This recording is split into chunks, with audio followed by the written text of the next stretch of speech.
and welcome to Fraggle Talk, the unofficial Fraggle Rock podcast brought to you by ToughPigs.com. This is the podcast where we cover Fraggle Rock back to the rock episode by episode, along with the talented producers, performers, writers, and builders who helped put it together. I'm your host, silly creature Joe Hennis. Today we're talking about episode 4, The Glow, in which Boober's tail begins to light up and he has a proper Boober-style freakout. Today we're chatting with a Muppet performer who needs no introduction, but we're going to try to give him one anyhow. You know him as the performer behind Gonzo, Zoot, and Bunsen Honeydew over at the Muppets. But he originated Fraggle Rock characters like Boober, Traveling Matt, and the world's oldest Fraggle, and several more. We are extremely excited to welcome the great Dave Goelz to the podcast. Hello, Dave. Hi. Nice to talk to a fellow silly creature. Yes, it's not often that us silly creatures get together over Zoom, over podcasts. It's true. It's true. So, Dave, you're back. You're back on Fraggle Rock. That's pretty exciting. It's unbelievably exciting for me. I am so thrilled to be a part of it. I knew the show was developing, and I had no idea whether they would really be interested in having me a part of it, but they brought in me and also Karen Prell as co-EPs, and so we got to be a part of the whole process of everything. You know, the writing, every draft, every puppet, every hairdo, every costume, and it was a lot of work, but it was really great to see the team that they pulled together. You know, this new group is right on the correct page. You know, they are all dedicated. I think many of them, or if not most, had Fraggle Rock in their childhood, and they are just thrilled to be a part of it. And so everybody's protective of what it is, which is a great thing to have on a production. Absolutely. It must be difficult to work with people who weren't necessarily a part of the original production, but they have an idea as fans of what they think Fraggle Rock should be. Is that something that you ever came up against? I've run into it more on the Muppet Show side. Sure. A lot of times somebody will love the show and they'll think, well, I love it, I can write it. And then it turns out that they can't. You know, they don't know enough, or they don't fully appreciate the ethos of it. But on this project, I was amazed at how quickly everybody got on the same page. You know, We also had Jocelyn Stevenson involved in the writers' room for 3 weeks. So she, of course, had a huge part in the original show. One of the actual formulators of the show, one of the creators of the show, and that was a great asset, you know, to have her around. But everybody was interested. They all just wanted to protect it and nurture it and grow it, you know. So it was a fantastic group to be involved with. It really was. That's terrific. Yeah, I love that. And to have some of your colleagues from the original Fraggle Rock there as well must have been just a treat. I mean, you didn't feel like you were alone, kind of carrying the whole ship from the original days. No, it was really nice to be around Karen and Jocelyn, and also one of the puppeteers who joined us in I think it was the last season of the original Fraggle Rock, was a Canadian guy named Frank Meshkalai. And in this series, Frank performed 3 of my characters on the set while I stayed home and watched COVID go by. Right. So he's a wonderful collaborator, just a great guy. And we knew each other a long time ago and had I think really no contact in between. But ironically, we did a show in Germany called The Secret Life of Toys, I think it was called. For sure, Disney yeah. Channel. Yep. And it was really a fun thing to work on. And there was a woman working as one of the wranglers on the set, one of the Muppet wranglers, but she was German. And she wound up marrying Frank. Oh, really? And so that's a really exciting, happy ending. So she lives in Toronto with him now, and Dina is her name. And so she was wrangling on this show as well. I didn't see her because I wasn't in the studio. But gosh, it was just this wonderful homecoming for that little group too. Because it was funny because I remembered her, even though she wasn't actually part of our company at the time. We worked in Germany in 1993 on Secret Life of Toys, and I just remembered her because she was so good. She was such a great person to have around the studio, and so helpful and so dedicated. And then to find out that somehow the two of them met. She met Frank Meshkalai, and now they're married with I think it's one child. It's amazing. So it's amazing how fantastic. small that puppetry community really is in the end. You know what I mean? It constantly amazes me. Yes. The way we constellate around each other is so weird because we all live in different places. And then when we come together to do something, it's sort of a grab bag. It's a surprise to see, oh, who's working on this? Who are these other performers that I've worked with before? And who are these wranglers and workshop guys? You know, because we love them and they're the best in the world. And, you know, it's always great to see who's going to be on a project. You know, Yeah. like we have a lot of people who work back at in New York and New Jersey, and you know, we go to shoot something, we don't know which ones of them are coming out. So it's always a wonderful reunion and a wonderful surprise. I love that. And talk about reunions. I mean, this new Fraggle Rock is just a huge reunion in itself. So you mentioned that you were a co-executive producer on this show, and even before anyone set foot on the set, there was a lot of work to be done. I know you kind of alluded to this, but I'd love to know a little bit more about what kind of prep work you ended up being responsible for. Well, there were 7 producers, including Lisa Henson, Hallie Stanford, John, what's his name? John Tartaglia, and Karen and myself. I think that's 7. And so we were involved in reviewing everything that went on the show, everything, you know, including the sets and the doozer vehicles, and you know, as those things were all being created, it was an interesting vantage point for me, because I'm just concerned with whatever characters I'm doing and getting in and getting those done and giving them an arc for each episode and so forth. This was kind of a macro view of the whole thing. It was really, really interesting. That is really interesting, especially because you of all the people that you just mentioned are coming at it from so many different directions, because you were a performer on the original series. It wasn't like Karen Prell was also such a huge fan of the series. I think that she comes at it from a direction that maybe someone like me would be thinking of the show, but you probably had a more of a oh, it's true. But yeah, you probably have more of like a technical eye and a different type of creative eye to kind of lend to those decisions. Is that accurate? Yeah, I think everybody has their own windows, you know, we all have our Yeah. own things that we're looking through. Yeah, because I started at the Muppets working in the workshop, so I had that experience of designing and building characters and making them and building some mechanisms and so forth. So, you know, I'm familiar with that side of it. And then as a performer, I did a lot of, on Fraggle, I did a lot of work with the writers originally. Whenever they had an open door policy, and whenever one of our characters was involved, the performers were invited to come in and join the meetings and help shape the show. And you know, they welcomed our input. It was a really wonderful, welcoming environment, very warm, and of course, I think that it hasn't worked exactly the same way this time because it's all organized at a distance. Mm-hmm. But if we were all in the same place, I'm sure the performers would be welcome to come see the writers and hang out and figure out, you know, additional business for their characters. For sure, yeah. Was there ever a time while you were planning all of these various details where you kind of said like, the thing that you guys want to do, it really doesn't work, or yeah, it really wasn't how we would have done it back in the day, or something where you felt strongly enough to to argue the point? Oh yeah, sure.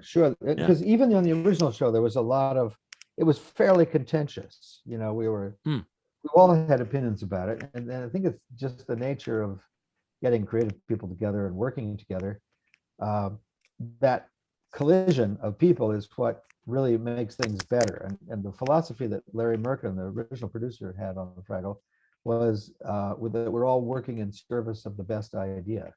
Yes. And, you know, if you really have that spirit, no matter how good your idea is, if somebody has something that's better, it's kind of clear. You can't defend your original idea. You just have to say, you know what, that's better. Let's do that. And Yeah.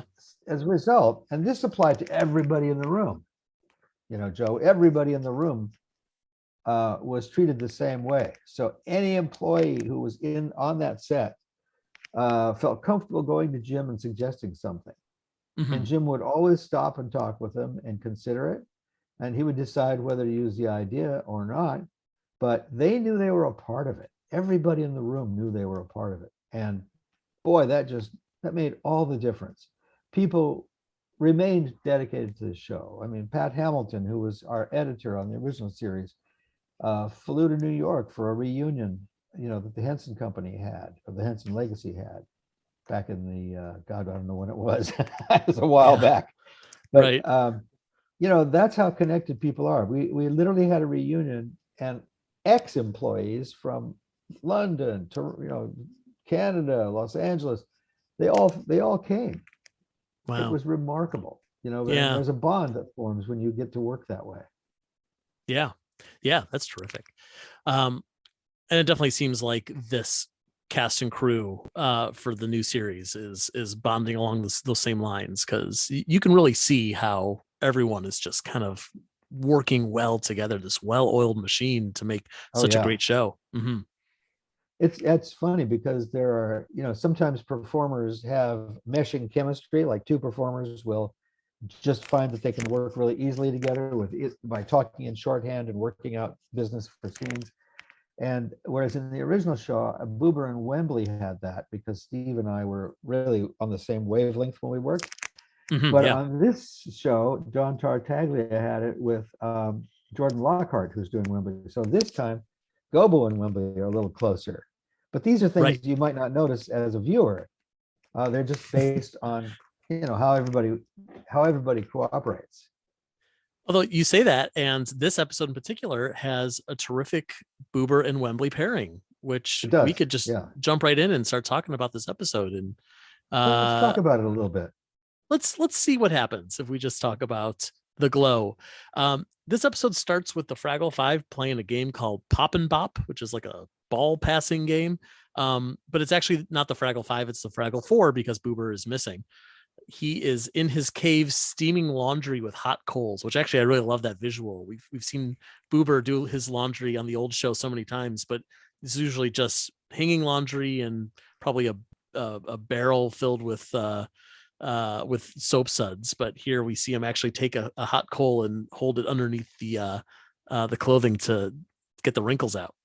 You can't stop technology. It's true. Wembley notices that Boober's tail has begun to glow, and naturally Boober panics, as I think any of us would if a piece of our body would begin to glow. Although Wembley thinks it's pretty cool, and Boober forces Wembley to not tell anyone. So now Wembley has to keep this secret, which, as we all know, he's pretty good at keeping secrets. Very, very cool and calm about the whole thing. How did they do the glowing Volubius? Do you happen to remember that? Well, it was LEDs placed in the Volubius of the tail and just attached to a battery, I believe. I wasn't there for the shoot. I should clarify for your listeners that because of COVID, I stayed home in the Bay Area, California, and did not go to Calgary to shoot the show. So that's where Frank Meshkalak came in. He performed 3 of my characters, and the other 3 were performed completely by other people. But in the case of the ones Frank did, I replaced the voice afterward. So he would do the whole performance, and then I would replace the voice. But the other 3 characters I sort of, I guess, gave away because there was going to be so much overlap in the audio dialogue that it was going to be hard to re-record everything. To replace me would have required a whole bunch of other people to come in who were in the scene and redo their voices. So it was kind of a daunting prospect. So let's talk about that a little bit more. So your characters specifically with like Boober, World's Oldest, like there's so much that feels like there's fun ad-libbing going on. Was that all Frank and then you just came in afterward, or were you like on the phone with him saying like, be funny is if he kind of had this little reaction, something like that? Well, I had a way to connect to the production. I could go like essentially a Zoom call with a wide shot of what was going on in the studio. And so I could watch and see how things were going. But what happened early on is that I would check in, and of course nothing would be going on, because usually nothing's going on. And then all of a sudden you record something. So it would have meant me sitting and watching the screen for 12 hours a day. And so what I did was I would check in, I would get a sense of how close they were to shooting, and then I would check back later.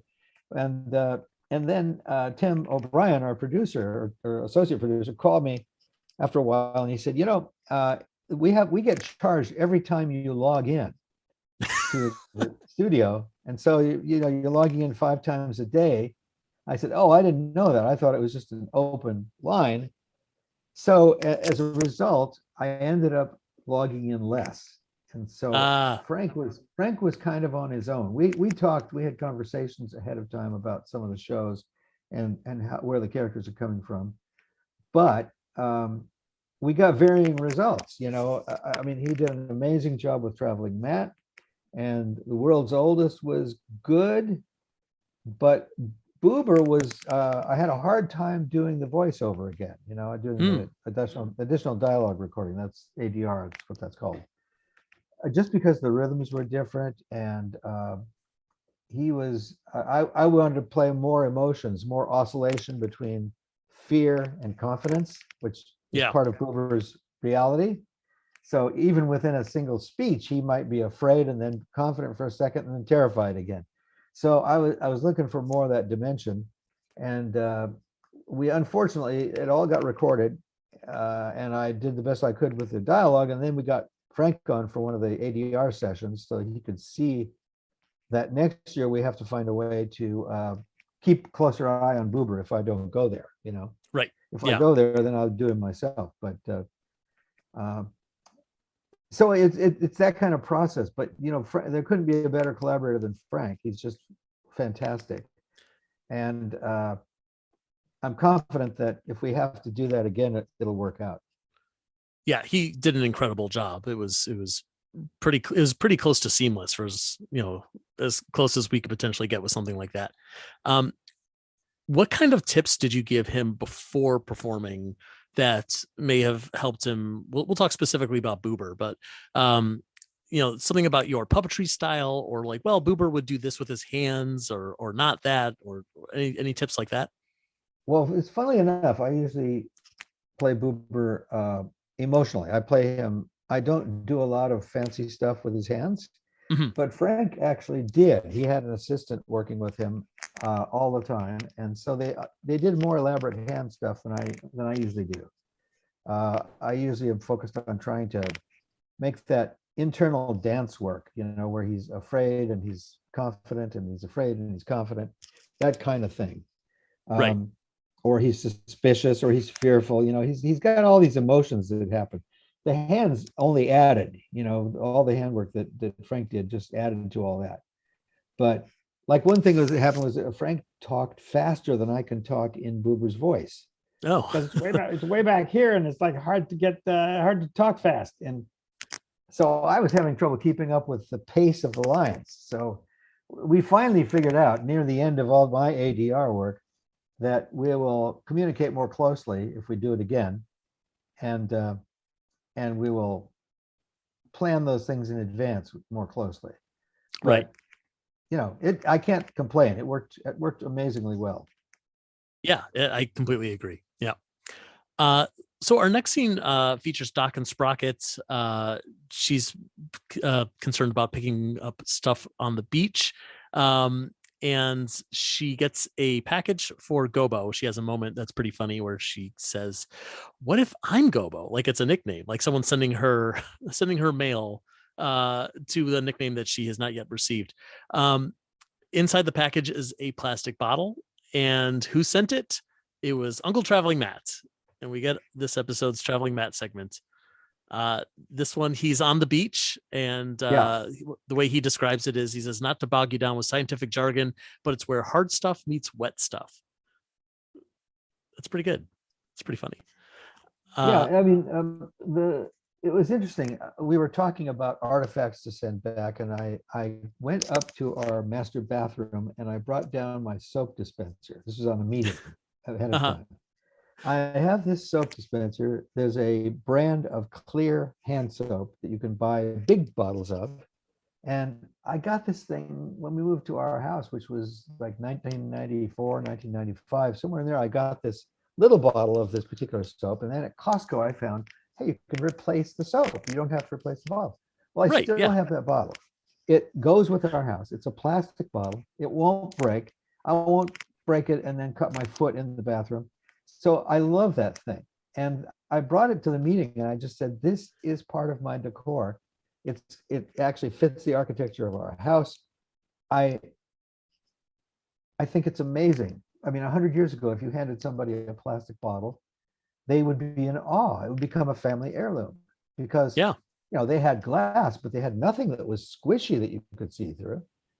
So I just thought that was fascinating. And I think that's how it wound up being a plastic bottle that he sent back, because the theme was also plastic in the ocean, microplastics. Right. And but then, of course, from the Fraggles perspective, I'm not sure they have glass in there. So it may not have been quite as remarkable to them as it would be to us as silly creatures, Well, it definitely was still remarkable to them. They want to put it in a museum. So whether they have glass or not. Yeah, and I thought a very clever touch was that Matt thought it was a place to put secrets. Yes. So he said, I'm afraid of my mustache, and he sealed it in the bottle. And then later on in the show, they opened the bottle and the words came out. I love that. Really for so many reasons. The fact that he's afraid of his mustache, and yet he's kept it for so very long. I know. He sleeps with it. God, it's crazy. He's very good at facing his fears on his face. His fears on his face. Yes. Well, he nicknames it the Bizzle, because of course he has to name everything. And there's another funny moment in this scene where someone like a maintenance person takes the bottle away from him, and he thinks it has disappeared. And so he says, like, of course it didn't frighten me at all. And then immediately we see him on his knees sobbing uncontrollably. Well, this is you probably know this already, but Traveling Matt was hard to do in the beginning because he just misperceived things. This is way back in the 80s. Yeah. I would go out to shoot these remotes and humans didn't notice him. So there was nobody to interact with. And, I learned really quickly that it's great to have two characters in order to build character. I mean, it really is important because then you start to have conflicts and it starts to get interesting. But out there, I was all by himself and he was just misunderstanding things, and it was an intellectual flaw. And so just because I wanted to try to make them funnier, I started having him be clumsy. So now he had a physical flaw that he didn't look where he was going, and he was always stumbling and falling. And then as I got into that, I thought, well, what other kinds of flaws are there? There are emotional flaws. And so I thought, well, how can I use the arrogance here? His natural arrogance and obliviousness. And that's when I originally had the idea, and I took it to Jerry Jewell, saying, well, I think that in his postcard, he would brag about an accomplishment, but in our view of him, we can see what actually happened. So we actually see that his little adventure was a disaster, even though what Gobo thinks is that it was successful. So the voiceover for the postcard had to be very positive, and the picture had to be very negative. Anyway, now I had a character, right? So I'm out there misunderstanding and misrepresenting and falling over things. And I had more fun with it, and it was funnier. And then they wrote him coming back to the rock in two episodes, I think we had in the original series. And that was the most fun of all, because of course Gobo revered his uncle, and it was one of those awkward things, like when you're a kid and you're embarrassed by your parent. well, Matt would come back and he would do something colossally stupid. And Red, of course, saw right through it. And she was just on Gobo like that, saying, oh, yeah, he's some explorer he is. And it was so much fun because all that building of character out there paid off when he came back. So we tried to incorporate all that stuff in this one. And, it's hard to write that way. It's very hard to write on, what is it, like 3 levels at once? I can't For sure, yeah. figure out. But it's you're saying one thing and doing another. And then meanwhile, we're seeing stuff that the character isn't even aware of. And so it's very multi-level. Hard to write those maps, very hard. Yeah. But we have some good ones. Absolutely. Some of my favorite Fraggle Rock moments are all old traveling Matt postcards, and hopefully maybe season 2 you guys will get him back into the Rock for an episode or 2, which would be sort of a good homecoming for you as well to be back on set. That would be great fun. I mean, Yes. I just love having Matt on the Rock. Matt, Gobo, and Red are just so much fun to do together. It's a great combination. I adore Red's disdain for traveling Matt's postcards. I think that's one of the funniest things. An idiot, and she's not afraid to say it. And meanwhile, Gobo is just feeling so awkward because he wants to revere his uncle. He wants to defend him. But let's face it, Matt falls in the cake every time. It's true. It's true. And Red is kind of right about the whole thing. Like I just like remember that, like being in puberty and being embarrassed by my parents. That was something I think we all experienced. Yes. Like, oh no, they're going to come pick me up. Oh no, I hope they don't get out of the car. To this day, not just through puberty, like I still get very embarrassed by my parents. That's maybe a topic for another podcast. We'll in our therapy session, we'll break that one open. So Matt wants Gobo to start a museum. We can call it something understated, like the Uncle Traveling Matt Museum. Hooray, Uncle Traveling Matt. I like that a lot. And it turns out Matt is also sending postcards to other Fraggles, which I never knew, because he says he's also sent one to the Archivist and invited the Archivist to come and help christen this new museum. It's a new thing. I think he has a long lost love for the Archivist. Oh, it's something that we didn't know about. I mean, we did have cross currents in the original episode too. The storyteller was in love with Matt in the original. That's right. Yeah. Terry Angus was doing the storyteller, and she would just swoon when he came in because she just idolized him so much. Low standards. That's all I can say for her. There's a pot for every lid. Yeah. Yep.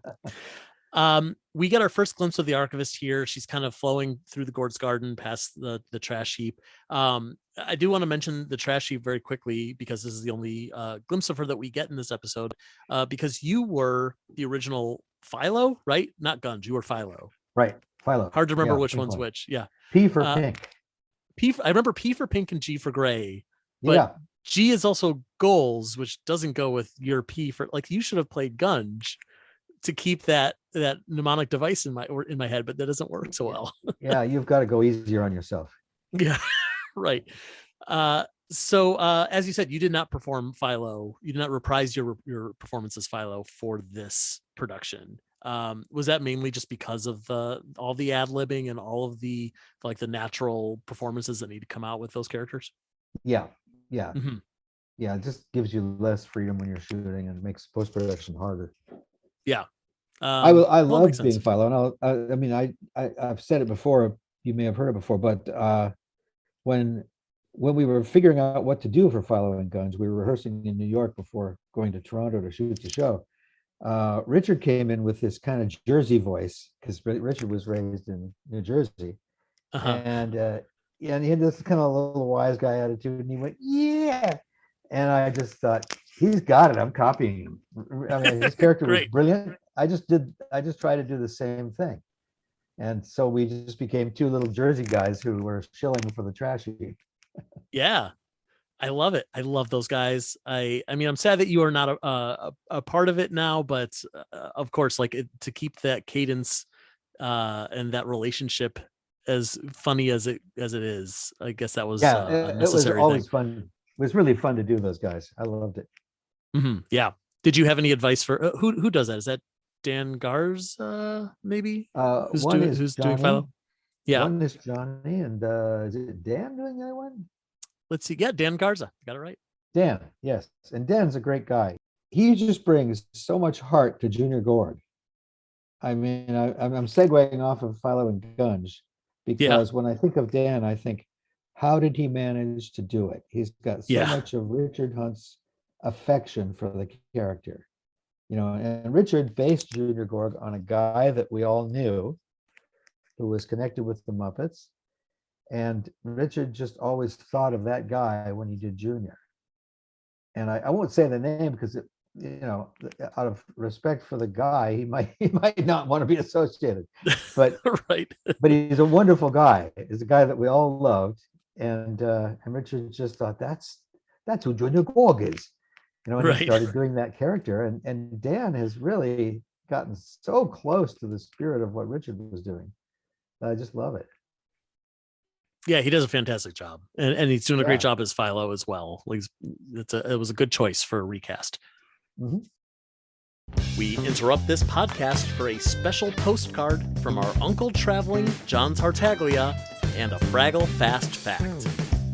Today's Fraggle Fast Fact is, Traveling Matt really does travel. Yes, we decided very quickly that we wanted Uncle Traveling Matt to continue his adventures in outer space and send him back out into our world, just because so much has changed since the 80s and there were new adventures for him to have, but also because it's one of the most beloved parts of the original series. And it was so much fun thinking about what could we do with Uncle Traveling Matt. And, we were inside of a soundstage for the majority of our time filming Back to the Rock. It gave several of our crew and our puppet wranglers and Traveling Matt the chance to leave the soundstage and go out and find adventures, not only in Calgary, where we shot Back to the Rock, but also in Los Angeles. We shot in both places, and we would have taken him beyond that, but of course we were filming during the pandemic. So we were a bit limited on what we could do with international travel and getting Matt around the world. I still have dreams for future episodes where Uncle Traveling Matt literally goes up into space or is under the ocean in a submarine. Wouldn't that be incredible? But it was so much fun to think about all the wacky physical adventures he could be on, shooting at the ice skating rink in Calgary and the dog park, and then here in Los Angeles we shot him on the beach and in the park with the bubbles, and then of course with the Foo Fighters, who by the way are huge Fraggle Rock fans, and I think we're just as excited to see Uncle Traveling Matt as we all were to see the Foo Fighters. But what's really cool is when you take a puppet out in the real world, especially a puppet as beloved as Uncle Traveling Matt, watching everyone's reactions, and there was so much love and it was so much fun, and we hope you enjoyed all those segments. All right, back to the podcast. So the Fraggles are trying to figure out where they want to put this new museum. Red first suggests the Cave of Everlasting Darkness, and we get one of those classic Muppet moments where it's a completely blank screen and you just see their eyes. Yeah. I love it. And of course, Boober is there, but we don't see him because we don't see his eyes ever. That would have been interesting if the lights go out and suddenly Boober has eyes. Wouldn't it be funny if they were glowing through his cap? Oh yeah, the cap was just like a mesh, maybe. Yeah, it is. It's a knit cap. You could put a couple of lights in there and you'd have it. Oh, there you go. Maybe season 2. They suggest Sticky Floor Cave. Sticky Floor Cave is too sticky. Boober suggests Rock Shelf Cave, which makes a lot of sense because shelves, you need that for a museum. Yeah. And it's this beautiful set with these big like cylindrical stalagmites hanging from the ceiling, and it's just I'm always just blown away by the set design on this show. The fact that everything is practical and real, not just computer animated. Yeah, I would go back to what you said about the caves that they tried to set the museum in, because they were really great puppetry ideas. I mean, this is where it shows that the writers are really understanding the power of puppetry. That you have a place that's dark, and so you just have the eyes, and that's kind of a funny little bit that you can do more easily with puppets than you could with people. And then the sticky floor one is a great mime kind of exercise. And it's absolutely, it really enhances things when the writers understand that this is puppetry and it has its strength, and that's one of them, to show these environments. Absolutely. Yeah. And a way to do it cheaply, which is also a nice thing, that True. puppets can do some really impressive things that don't actually cost, a ton of money to like put up the right rig and to get the computer stuff going on in the background and whatever. Just cool puppetry tricks. That's all it takes. Oh yeah, I mean, I know we're talking about the new show, but back on one episode of the old show when Boober met his alter ego who was uninhibited, named Sidebottom, Sidebottom made Boober dress up as an old gypsy lady. Yeah. And so I was thinking about it. How can I make this funnier? And I said, well, what could she have, a peg leg? And so she did. She had a foot and a peg leg. So we were getting close to shooting, and then I thought, well, what if the leg that has the foot on it has a squeaky shoe? And so the sound guys had so much fun because it was tap squeak, tap squeak, tap squeak. And there's one time where he went skidding across the screen, and you heard this alternating tap and squeak as he went by. And it's just kind of fun to bring all the disciplines together and sort of use everything to enhance the impression of a character. It's fantastic. And we don't even think as viewers, like, I don't think I ever saw that peg leg. I don't even ever saw that squeaky shoe. We just assumed it was all there. No, I think it came up once. I think I kicked it up during a song. Oh, that sounds right. Yeah. Yeah, I think I did, but that was an intense day. I could be wrong. Yeah, still impressive. So Boober's tail. What? Let me throw in a comment about that. Reminds me of something that happens when you're performing. Like a song can have a lot of choreography, or a scene can too. Sometimes characters are moving through sets, and so there's a lot to think about, a lot of mechanics. Like you think, well, once I pass under this arch, then I have to switch to another monitor, and I also have to hand another character something. And so you do it a few times, and then you start to get it right. And maybe you're doing takes now, but there's a point beyond which you can go to. Like you can say, okay, now I trust that I have the mechanics. Mm-hmm. Let's just not think about them and just trust that they'll happen. And I remember on that Boober song, the Gypsy song, I did that, and I asked for one more take, and I wanted to just forget all the stuff I was trying to remember and just let it go. And you can do that with puppetry, and any kind of performing, you can do that. You can just transcend, and yeah, that's oftentimes the best performance. Absolutely. There's so much life in it at that point. Yeah. And I see a lot of that here. I see a lot of what the other guys are doing, and girls, the other performers are doing, that is like that. They'll actually take it beyond getting it right and make it great. Yeah, that's the secret. Yeah. Don't just get it right, get it great. Speaking of great, Boober's got this great glowing tail, and it starts glowing again. And is trying to hide it just as the archivist shows up. We actually get to meet the archivist for the first time, voiced by the great Cynthia Erivo. Did you work with Cynthia at all on this show, or did you just kind of you didn't even speak to her? Wow. No, never. I never crossed paths because a lot of the guest voices were done afterward. Interesting. I don't know who met them. They weren't in the studio. Right. Of course not, yeah. How do I know? I wasn't there. My recollection is that most of them were brought in for ADR, I think. Right. Or they recorded music ahead of time, and that sort of suggested how the character would talk, and whoever was performing the character would follow that to whatever degree they could. But no, I never ran into her, and that sentence just has no ending. It just trails off. Well, if you ever if you ever run into her on the red carpet, now at least you have an opening. You say, you and I, we had glowing volubiuses together, which you could say that to anyone and they wouldn't know what you're talking about, but maybe Cynthia will remember. It gives me a sense of how it is for animation voices. People who do voices in animation usually do them by themselves, which makes it really hard to play a scene when you don't know what the other one is doing, Yeah. And so that the animation really depends on the director for that, unless they can schedule both voices at the same session, Well, it's kind of I'd heard a story about I think it was Carrie Fisher meeting James Earl Jones for the first time in like the early 2000s.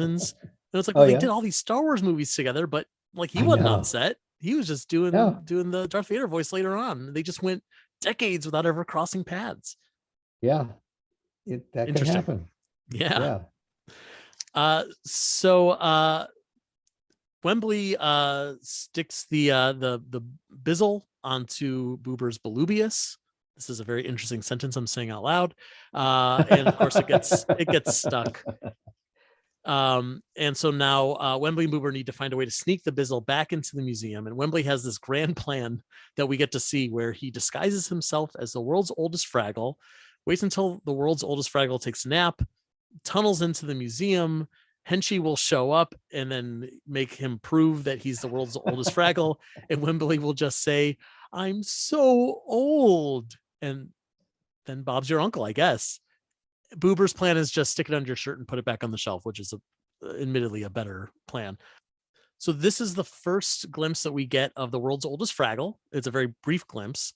And again, like we were talking about with Philo earlier, they easily could have just recast this character, but we were able to, thankfully, to bring you back as the voice of world's oldest. So was there talk of recasting, or were you just putting your foot down like, nope, I love this guy, I want to be the world's oldest Fraggle again?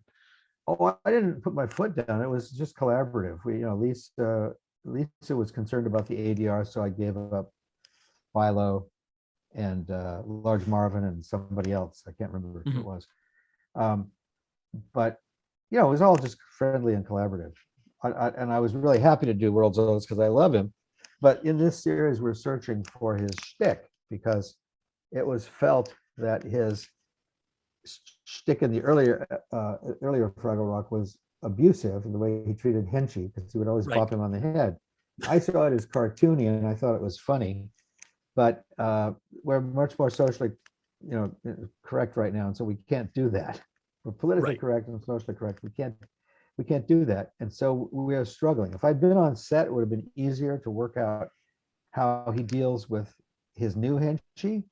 Right. But because it was long distance and a little bit disconnected in that way, I don't know that we're quite there with the two of them yet.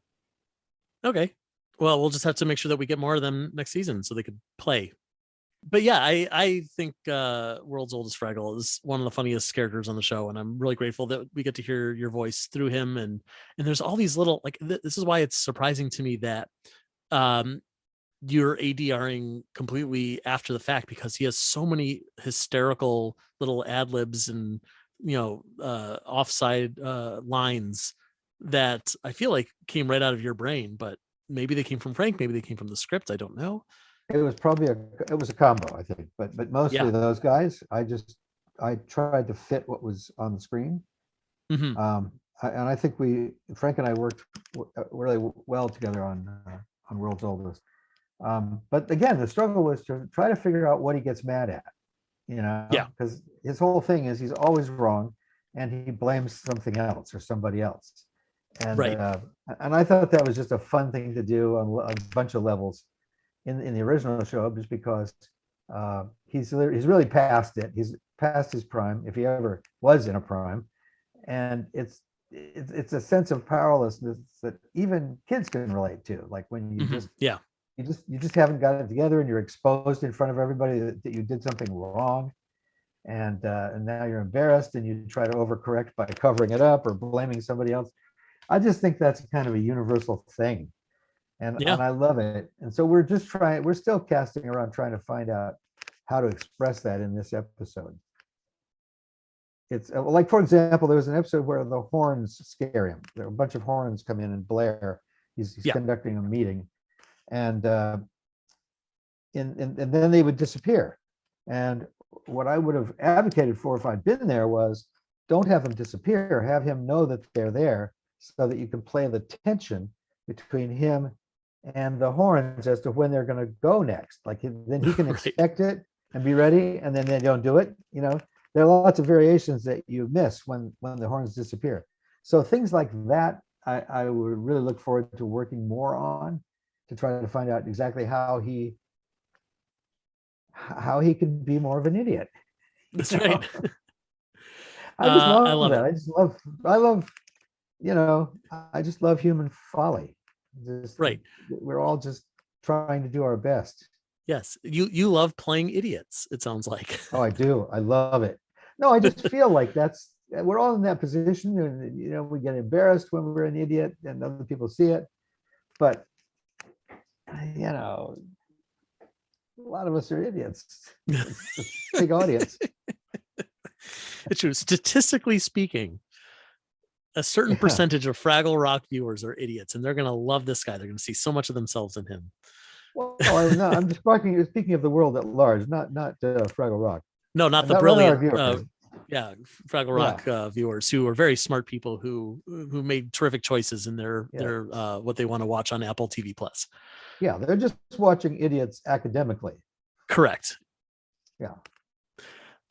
So next up, Boober sings the song "Glow Away," which is a new song for this series, and I have to say, you sung it beautifully. Boober was in great voice for this song. So well done. Staying in my closet here. Is that where you do all your ADR? You cleared out a closet for it? Oh no, I didn't. I went to San Francisco because it was a little safer by then at that stage. But you wouldn't believe what we went through to record music. Like for my Muppet stuff, I record on GarageBand in my little studio, and it all works great. And I send all the tracks to our music director in LA, and he collects them from all of us and then does the mix, and he makes it work beautifully.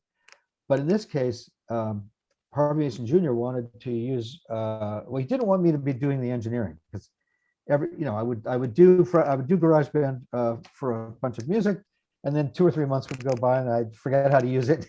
I'd forget all the tricks that I learned, and then I would start again. So that's where we were when I started doing it. And Harvey said, no, we're going to send you some equipment. We're going to have an engineer in LA. So the way we recorded the music for Fraggle was every time we recorded music, a guy came and delivered a whole bunch of cartons, shipping containers of equipment. I had a laptop. I had a 1967 tube microphone, very valuable microphone. Sure. They sent me a mount for, stand for the microphone, a whole bunch of stuff. And I would disinfect it, because that was when we were disinfecting everything. And then I would set it up. It took like 2 hours to go through all that. And then I was ready to record the next day. And so at that point, there was an engineer in Burbank. Harvey Mason Jr. was at his house, and I was here. Our musical director was up in Calgary, listening in, helping me with the singing. And then Rita Peruggi or Tim O'Brien, who are two of our producers and associate producers on the show. Oh, I just slurred. Producers and associate producers. I just didn't want to say all those words. I just thought I'm going into too much detail, and I'm falling down a hole here of detail. But I love the detail, even if you're slurring through it. I love it. Rita's our producer, and Tim. I said Tom. It's Tim O'Brien. Was associate producer. So one of those two would be on the recording session too. So now we've got like 5 people all over the Northern Hemisphere. And then I would just record the music. And Harvey is a terrific producer in that he marks what he likes as you're going. So you'll do a take and he'll say, that's great. I just need to pick it up for such and such a line that was weak. So let's do that. Let's do through that line again, or you can go all the way through. So it went pretty quickly. The recording process was quite quick, quite easy. And Harvey's a pleasure to work with. Great. But I don't like all the disinfecting, because then I would disinfect all the equipment, put it back in the cases, and the guy would come and take it away. And then like 5 days later, he'd bring it back again, and we'd go through all that again. Yeah, right. No, that This sounds is like what a pain. people don't know, Right. Yeah. The glamorous side of Hollywood. Yeah. So Boober still has this thing stuck on his Volubius. Moki and Red and Gobo eventually find out that he's got this thing on him, and there's a great puppetry moment where Red is trying to get it off of Boober's tail, and they're swinging around in a big circle, which was really impressive. It looks like they must have been on some sort of Lazy Susan type of rig to get them to spin that way. Yeah. And they even take it to the Doozers to help get it off. This is another one of those glimpses of one of your old characters. We see in the background is Wrench Doozer, who was one of your guys in the original series. Oh yeah, that's the third one that I didn't do on this series. Yeah. Yeah. Did you miss doing the Doozers? Was that fun for you? I didn't focus on it in the original series. I just did Wrench as a little guy who always repeated the last word of what somebody said to him. So he would just repeat whatever your last thing was. Oh, what my last thing was. Yeah. And I didn't really put a lot of effort into him other than just trying to perform him cleanly. But I was thinking more about all the other characters that I was doing because they were they were just more complex and more fleshed out. So the fact that Wrench went to somebody else, it doesn't even matter. He didn't have that much of an identity in the first place. So they've just created a new identity for him, and that's fine. Yeah, that is fine. Still nice to see those guys. The old Doozers back again, not just faceless little Doozers, but name characters that we know from the old series. Yeah. Boober volunteers to sit at the museum so people could see the Bizzle because that thing's not coming off his tail. The archivist shows up. They have this really lovely moment where she sees that he's hiding his Volubius because it glows. She tells him about how she used to feel like she had to hide her Volubius as well. Where she grew up, there weren't a lot of people with glowing Volubiuses. She thought she was the only one. And now, her Volubius glows every time she feels at ease with herself. It's something that she feels a lot of pride in.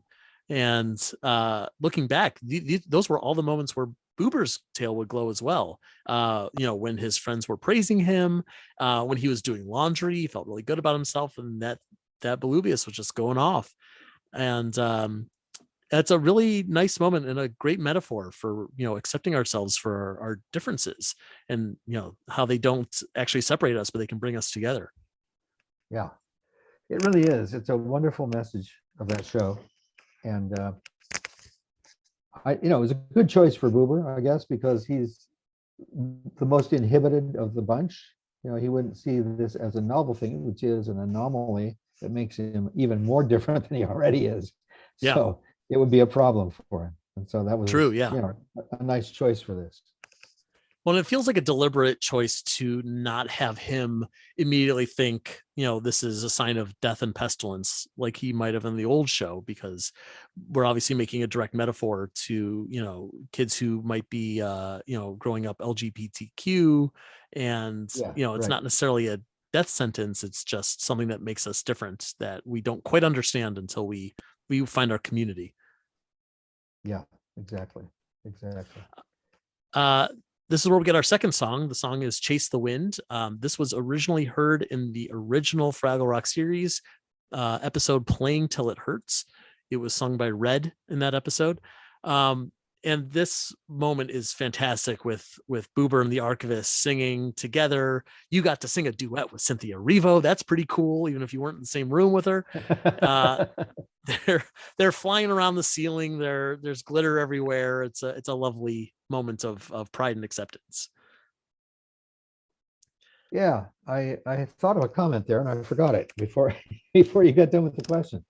Was it about Cynthia Erivo and getting to perform with her? Oh, it was going to be about Dennis and Phil. I was going to say something about sure. Dennis and Phil. Yeah. Who wrote the original songs in Fraggle, and we always loved those songs, but their process is worth mentioning. And I think that the excellence of their work is why those songs are present in the new episodes. Each episode has a new song and one of the classic songs. And the way they worked was they started with the music. The script would be written and there would be an indication of what the song has to say. And Dennis, who did the music, Phil, who did the music, would play on his guitar into a cassette recorder and record some music. And then he would take it over to Dennis's house. And then, as I say, he took a little audio cassette over, and Dennis would play it and write words to it. And of course, Dennis later became the poet laureate of Canada. His lyrics are in a whole different place from most of the lyrics you ever hear. Oh, absolutely. And then he would send it back to Phil, who would do a demo of the finished song, and he would come to the studio with that cassette and deliver it, or he'd hand it off to Don Gillis or the producers or whoever he handed it off to, and and then it would be orchestrated and recorded.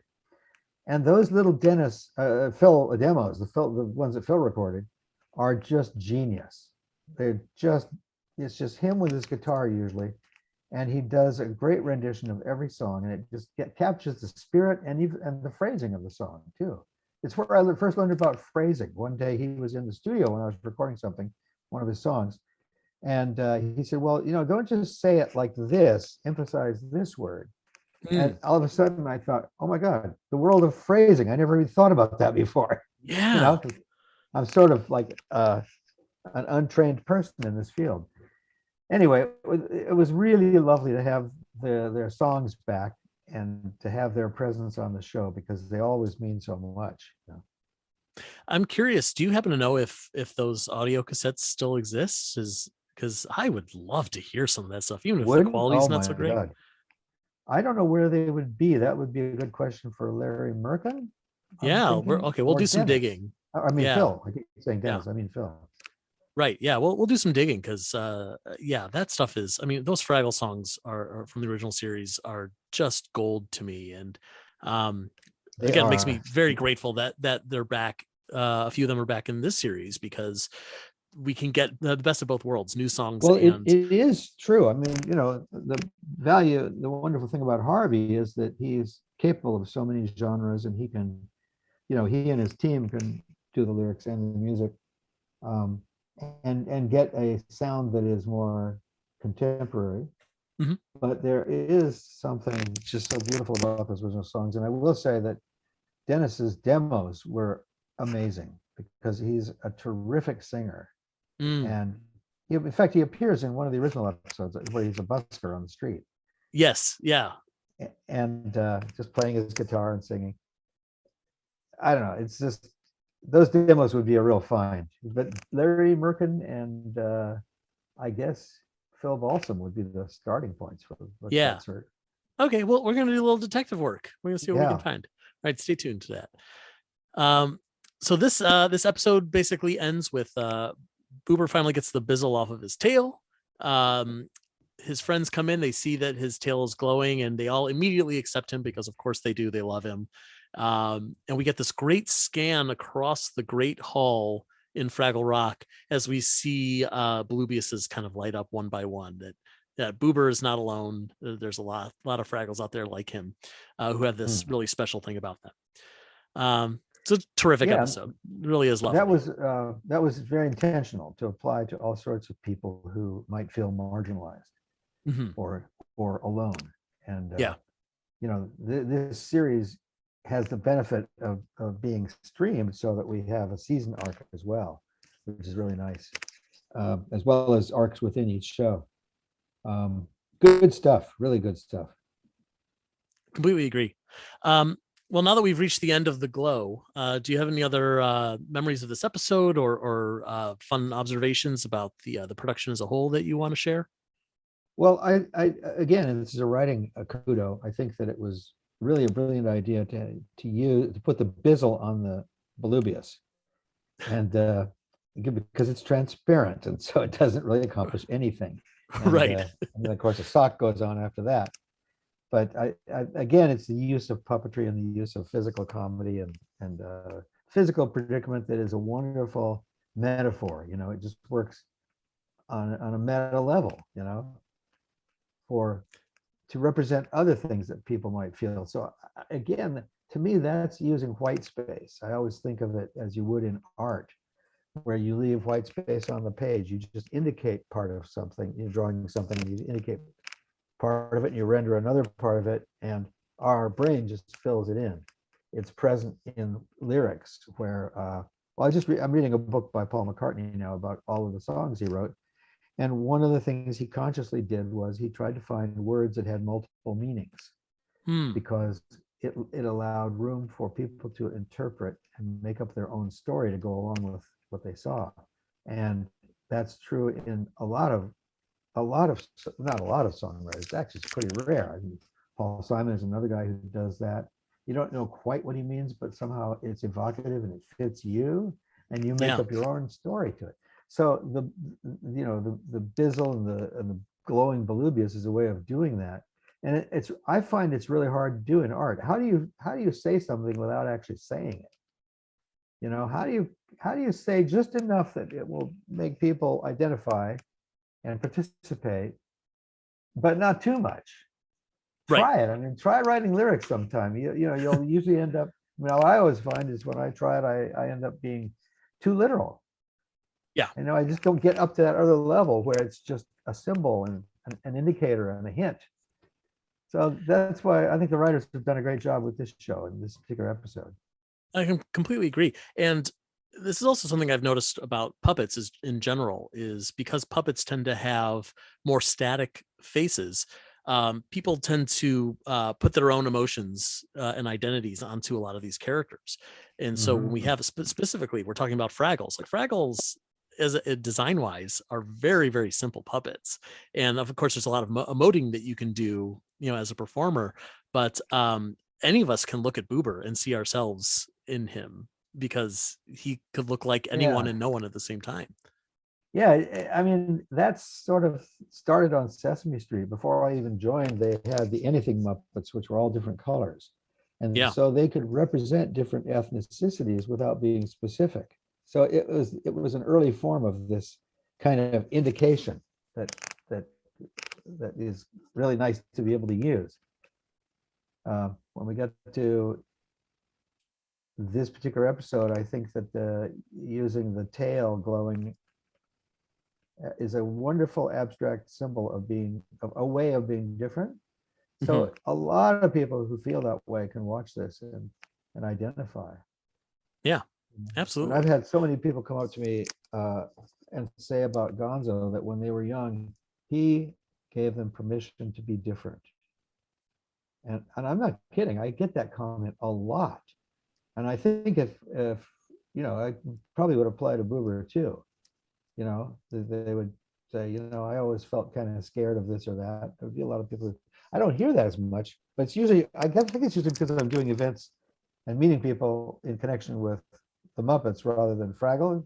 I've never done as many there, but I know I would get that comment from Fraggle viewers as well.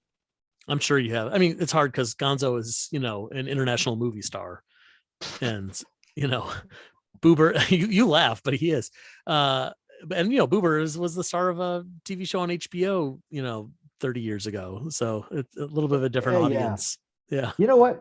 It was such a brilliant idea that it stuck. I mean, I think at that time, HBO's audience, I think their subscribership was 8 million. And we thought, oh, gee, we're working for this place that, not many people will see this show. But then it was sold worldwide to a global audience. And people who saw it and grew up with it really remembered it. And they would come to events like 15, 20 years ago. We'd do a screening of a Fraggle Rock episode. And I was just surprised that it was always packed, and that even with a relatively small audience compared to a network show at the time, it just meant a lot to people. It's just an idea that's a good idea. It's true. It's universal. Kudos to the original. Kudos to Jim for wanting to do a show that stops war, and to Michael Frith and to Jocelyn Stevenson and Duncan Kenworthy, who were and Jerry Jewell, who were involved in creating the show. Brilliant. Just brilliant. Yes. Well, kudos to you, Dave, for being back on Fraggle Rock and for bringing back some of your iconic characters. It's such a treat to see you back on our TVs again with these characters. It's just, the new show is so good, and it wouldn't be the same without you. Well, that's very kind. I would say it's an honor to be there. Yes, well, I'm sure it was an honor to be there virtually, and I hope that if there's a season 2, you get to be there in person this time around.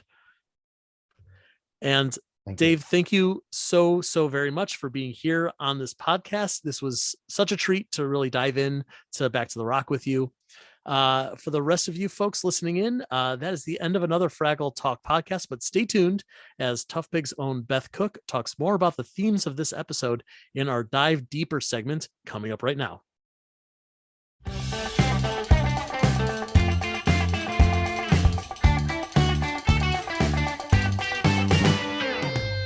Welcome to Dig Deeper.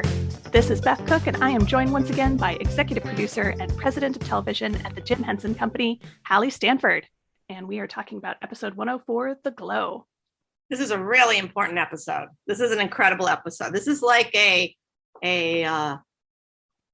be a future classic. I hope that I hope that one day from now, maybe like, what would we say, 20 years in the future, there'll be a generation of kids saying, oh, that moment in Fraggle Rock where Boober comes out and shows everybody his glowing tail, and he's proud of it, and they're excited for him, is the day that I decided I'm not going to be afraid to reveal this part of my identity to the world. So anyway, it was a big topic. And we did a lot of thinking about who should be the character whose tail glows, and we decided on Boober. And that, I'll tell you, talking with Dave Goelz, this is like Dave Goelz is still playing Boober, like he is Boober. Hallelujah is right. And so, you have to get Dave's buy-off on this and see what he thinks. And there's a lot of conversations about what does this mean and what will happen. And I mean, I feel like even the song Glow Away, which is such a beautiful song, like kind of reflects a little bit of like the back and forth we all had about like this being Boober, like, do we want this to happen? Do we not want this? Is this going to change everything about Fraggle Rock? Like we actually experienced what Boober was experiencing as we were putting the show together, but it was so important. And I love, again, another visual representation of the messaging, right? That it's glowing, which means it's beautiful. It's a beautiful thing, but also it's like, you can't miss it, right? And we put it on the Belubius, and he wants to hide it. And then his friend's trying to help him hide it. And we all know there's no use in hiding it. It comes out in such a joyful way. And so, I think for the LGBTQ community, there is some very strong messaging here. But I think for any child that has something that they don't share with others, I'll never forget when my son's best friend came out to his friends and he said, I have ADHD. And it was a big deal. And one of the kids turned back to him and said, oh, that's so cool. So does Dave Pilkey, who wrote Captain Underpants. It was like that moment when Boober tells the friends, my Belubius lights up, and Red's like, I wish mine could light up too, right? So it's an important moment to share. And it was a lot of fun to figure out how and who did we get to advise. We had so many amazing queer writers, performers, directors, you name it. We were all there supporting this messaging. And, truly a lot of, I'm sure, in the writers' room sharing of their own stories of coming out. And what does that feel like? So it all gets translated into the show. So it's very exciting. And I want to talk about the person who helps him, the Fraggle, who helps him chase the wind and find joy in his Belubius. And that is the Archivist. And really amazing. Played by Cynthia Erivo, incredible, her singing voice, her grace. She is the Archivist. She floats in the room. When we were recording with her, she floated in the room. And I will tell you, she designed the look of that character. Really? She said, I want the hair to be like mine, very short cropped. And we talked about the kind of dress she wanted and everything. So in the glasses. So I love that. Yeah, she was a big part of it. But I love also the celebration of an Archivist. And teaching everybody at home, particularly kids, what that means and why it's important. Why is it important that we archive and have museums and libraries and save knowledge, right? Knowledge, information, culture. And she is the most revered of all, which I love. We have an incredible archivist ourselves at the Jim Henson Company, Karen Falk. So it was really important to me. I'm like, we have to call her the Archivist. I know it doesn't sound that graceful, but it must be called that. So anyway, she is the one. She also has her tail glow, and she's able to share a story with Boober, and she's the coolest of the cool. So if the coolest of the cool is okay with it, then maybe Boober can find a little courage to be okay with it as well. Which really speaks to, again, if parents are watching, if teenagers are watching, if people with no kids are watching, just looking to those mentors and those heroes who also are brave enough to share their stories and give you the strength to share yours as well, and to kind of hold on to them, even if you don't know them, even if you don't meet the archivist and fly in the air and sing a song with her, you can still on your own feel that kind of inner strength to come out with who you are. Absolutely. And the fact that Boober is finally ready to accept and embrace his glowing when he realizes that he's not alone. He's not alone. And then how about that last shot in the end where you see her leaving and she's giving a lovely monologue about just, being yourself, and you see all the little tails light up. And probably because they took strength from Boober, right? Like, he did it, well, I guess we'll do it too. So I think that's a beautiful moment as well. You're like, wow, Fraggle Rock is filled with glowing Volubiuses. How wonderful.